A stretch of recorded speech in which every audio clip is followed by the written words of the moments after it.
Welcome back to another video on the concept of how to increase profits by improving your cost and constraints problem. By reducing your cost and constraints, Delta Eta have proven that profits can be increased. And so far, we have come out with approximately 34 videos, okay, of about 20 minutes each.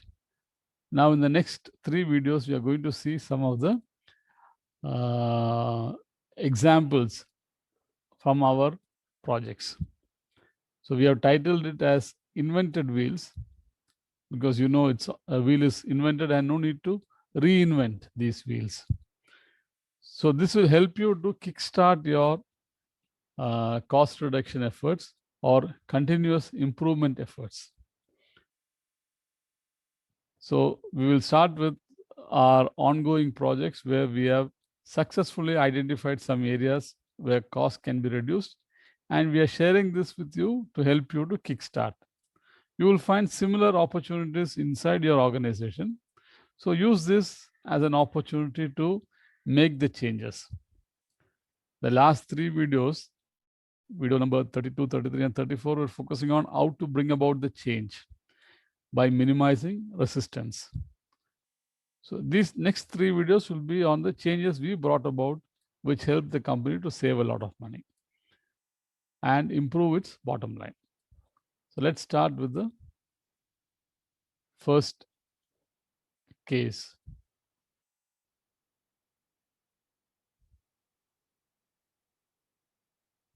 You might recollect that when we were discussing on variables, we spoke about the displacement or the distance traveled.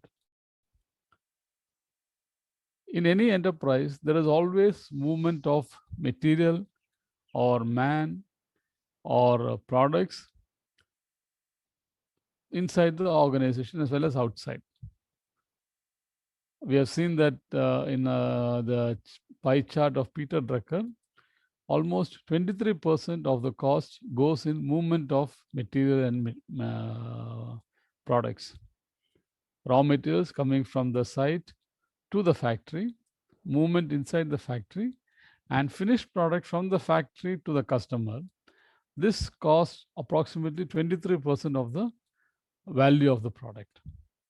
Okay, there is no value addition here. There is only just cost addition to the product.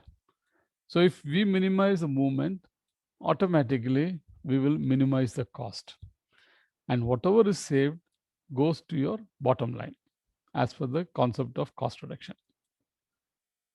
So this, we will see an example from one of our projects. This happened in one of the big factories where we conducted a project of cost reduction at the operational level. And this was an opportunity number 19. Before we conducted the training, while conducting the training, we gave some examples of how the cost keeps increasing, how it can be reduced without affecting the product or the people.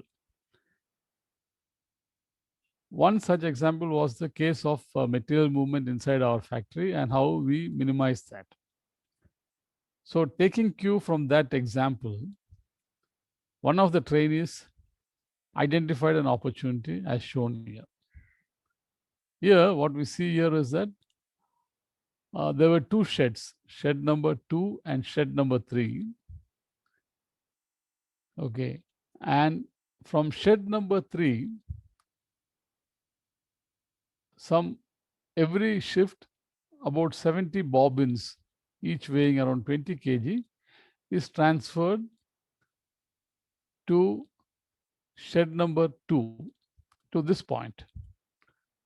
So they were using cranes to transfer the material, and at the end of shed number 3, they will unload it, and then it will move. It is pushed by hand to shed number 2, and from here again a crane is taking it to this point. So 3 cranes were used. If you see, there is crane number 8, crane number 16, and crane number 6 to transfer the material from point A to, sorry,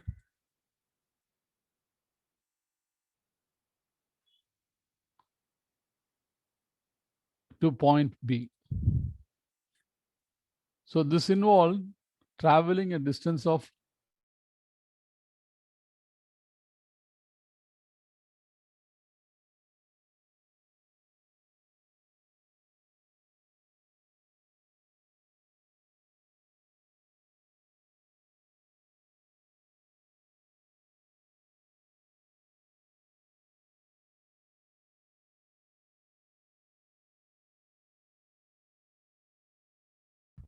and there are people working below this crane travel path. This is a big shed.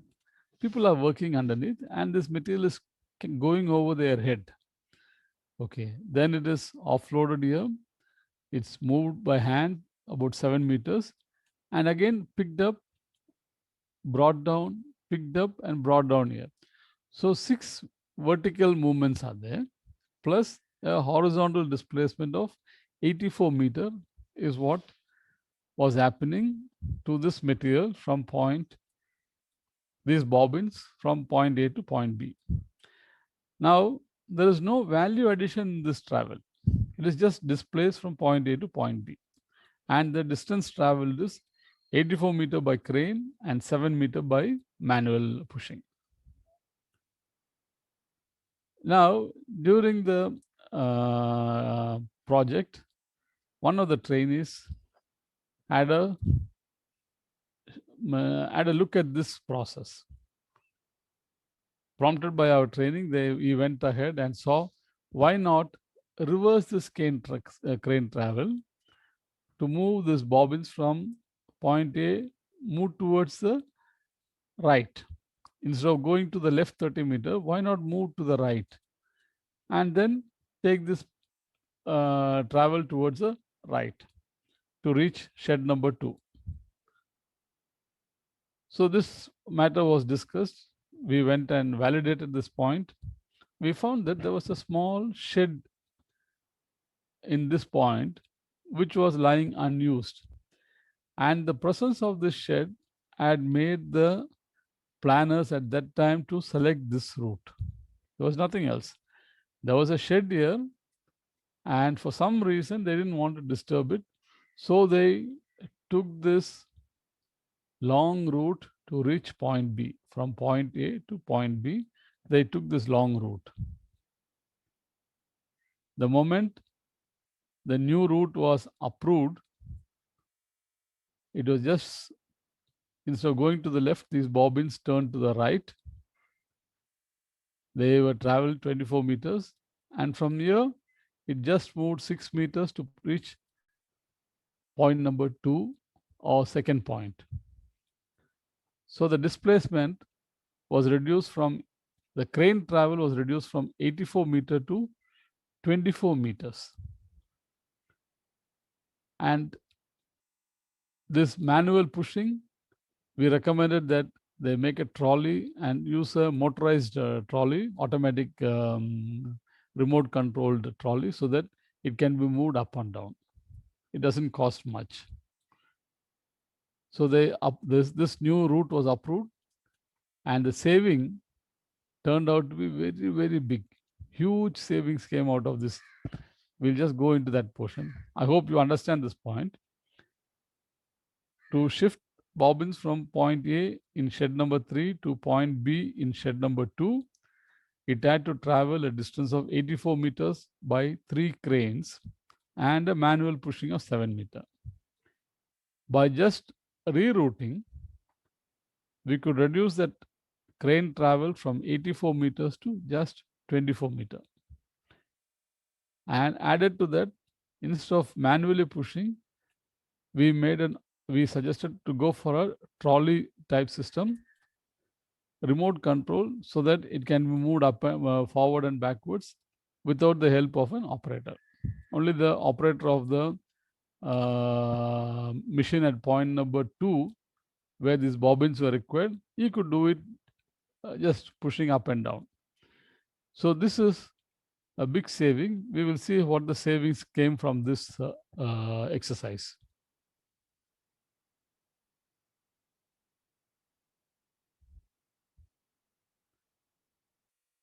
Each time a bobbin was transferred, you are saving 54 meter of crane travel.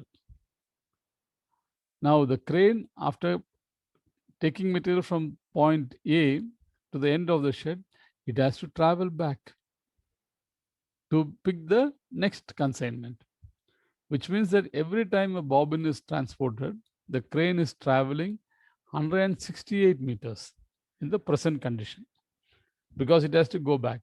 Similarly, the operator is also traveling 68 meters, the 168 meters. So you read 3 operators here, and he is traveling 168 meters every time the bobbin is shifted. Now in the new setup, you need only just one operator, and he has to travel only 24 meters up and down.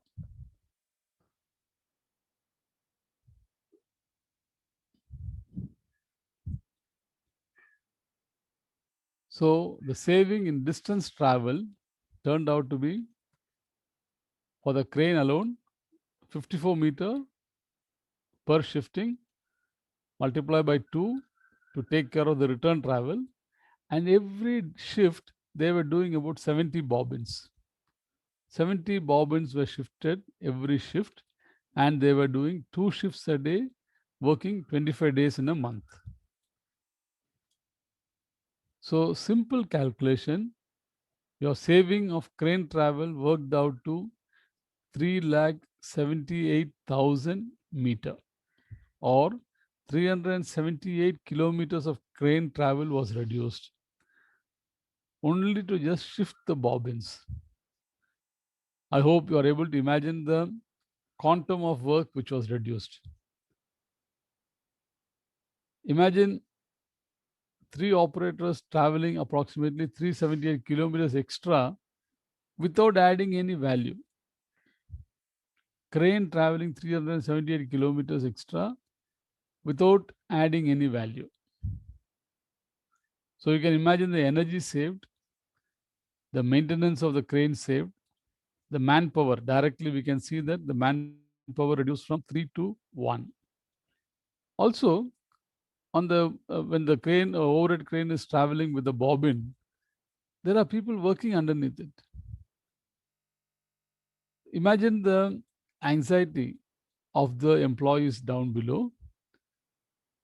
For everybody will fear that if the crane snaps a moment, or if there's a failure, automatically it will fall down. If people are working below, they have fear of their life. Plus also, while it is traveling, it creates a lot of noise. So the nuisance value was also very high. So 2 big sheds were totally disturbed by this travel of 54 meter extra. Now all this was eliminated just by finding a new route. So instead of going from the originating point towards the left, you just turn to the right, and you find that instead of doing 84 meter, the destination could be reached in 24 meter. And instead of 3 operators, you needed only 1 operator. So 3 operators for each shift, and automatically you find 2 extra manpower to do some additional work. So this helps you to reduce crane travel, reduce energy consumption, reduce 2 manpower per shift. So which means you reduced 4 manpower. You could release that 4 manpower for other work. Plus headache on the maintenance is reduced. Headache on the higher energy charges is reduced. And above all, nuisance and disturbance to other employees eliminated. So you see that the movement of material can bring about a big saving. And after this, we found that the process was very smooth. Instead of, and that 70 crane bobbins transported every day was a constraint brought about by this distance travel. So imagine the first operator, he has to travel 30 meters back, 60 meters per strip, And like that, he has to make 70 trips in a day. So 60 meter into 70 trips, he has to just walk inside the factory 4.2 kilometers. The next man here, he has a much difficult task because he has to travel 108 meter per trip, and like that 70 trips. So he has to do around uh, 8 kilometers per day. So 3 people traveling from additional unnecessary 4 kilometers a day or 8 kilometers a day just to move this material from point A to point B. All this could be was avoided, and we could just bring the distance down to just 24 meter. And the best part of it, there was no need for any new infrastructure because the overhead lane was already available. The crane is moving, it's a huge girder moving up and down, and it is moving throughout the length of the shed. So this is the impact a cost reduction project brings on your organization.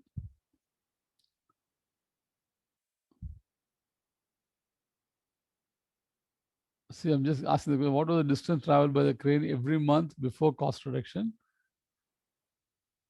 It was doing approximately 478,000 meters.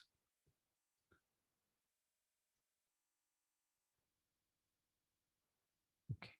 So this was very successfully implemented, and the saving was much, much more beyond what is quantified here, because we just saw the saving from the point of energy alone, which we could quantify. We didn't take into account the manpower because we could use the manpower somewhere else, as we never recommend eliminating manpower. And also that manual movement was also avoided. So it means that you reduced 3 manpower per shift, or 6 people altogether only in this movement.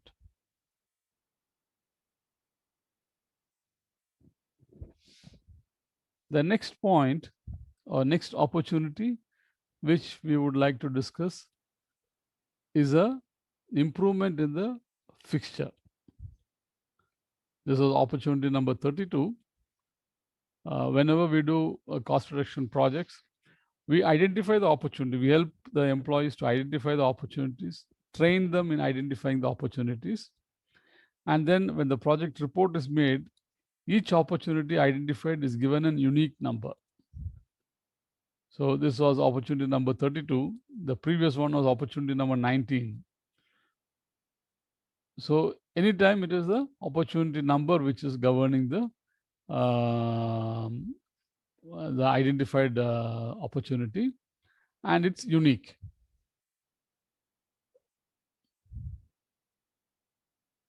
So this opportunity number 32 was another good saving opportunity.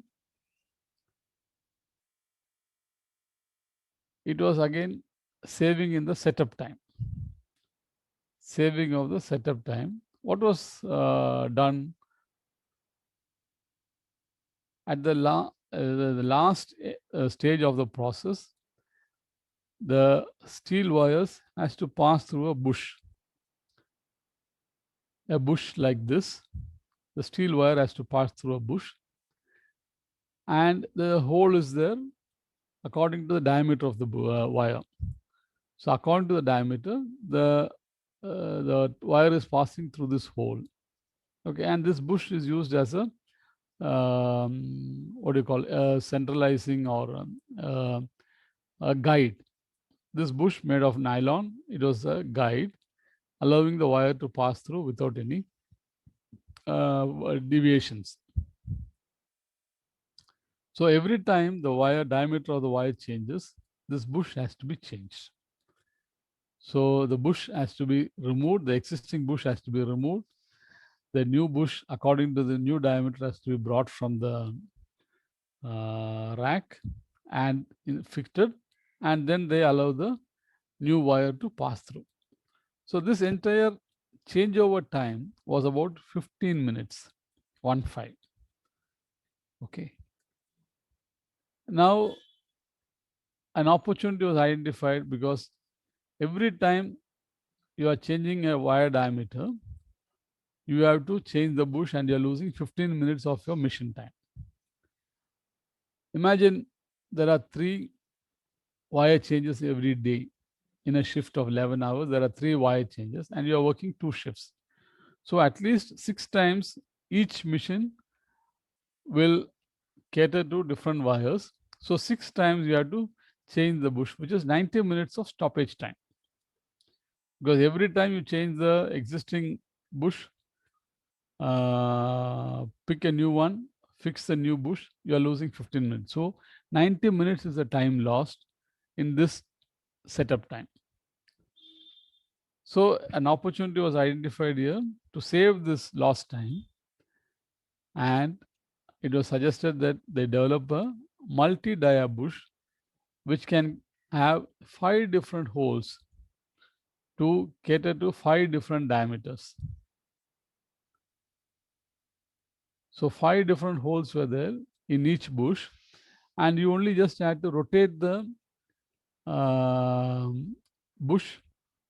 I used an adapter to move it up and down or to change the hole, and immediately you could fix it. A small jig was made to hold this bush in its place, and all that you had to do was just loosen the jig and then adjust the hole wherever you wanted it. Okay, whichever diameter you're going to work on it, you please just move it up and down, 2 movements only, vertical or horizontal, or you get the so on an x and y axis you move it so that the one of the holes will fit in, and you use that hole. That hole should correspond to the diameter of the wire you are working on. So now, what was the saving coming from this? I hope you got the concept. So instead of one hole, we had 5 holes in one bush, and a small jig was made to to enable this 5-hole bush to work on that mission. And whenever the diameter of the wire was changed, the bush was not removed, it was just repositioned. The bush was repositioned to suit the wire diameter. So the bush was moved, only 2 directions it has to move, either vertical or horizontal, to match the diameter.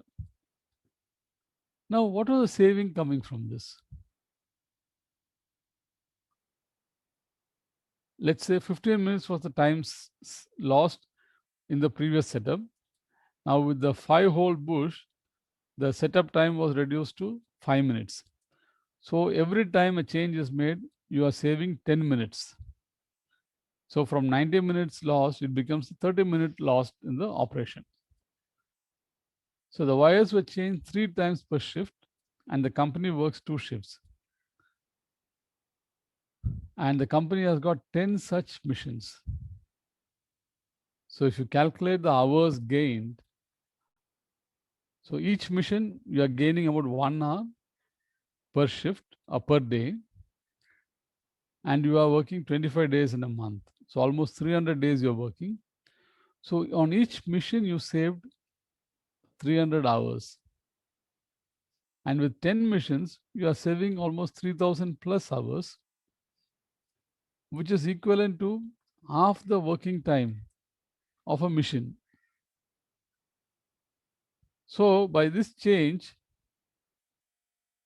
you could almost increase your missions to 10.5. Instead of the existing 10 missions, you got half a mission extra, free of cost. So you see how the capacity was increased. We went by the concept of constraint elimination. And the second point, which we saw, the second step, where you see the constraint was utilized to the maximum. So we avoided the setup time, or we reduced the setup time from 15 minutes to 5 minutes, saving 10 minutes per change. And there were 6 changes per day. So you are saving almost 60 minutes every day. If you are working 300 days in a month, in a year, so you saved 300 hours. And with 10 missions, you're getting 3,000 extra hours of mission time, which is equal to half the mission. Okay, so we could increase the capacity by say 5%. Instead of 10 missions, now we have got 10.5 mission. Also, what was other saving coming from here? Instead of maintaining about 30 types of bushes, they could do with about 6 bushes. See, that was also another big change. So instead of using 30 bushes, now they have only 6 bushes.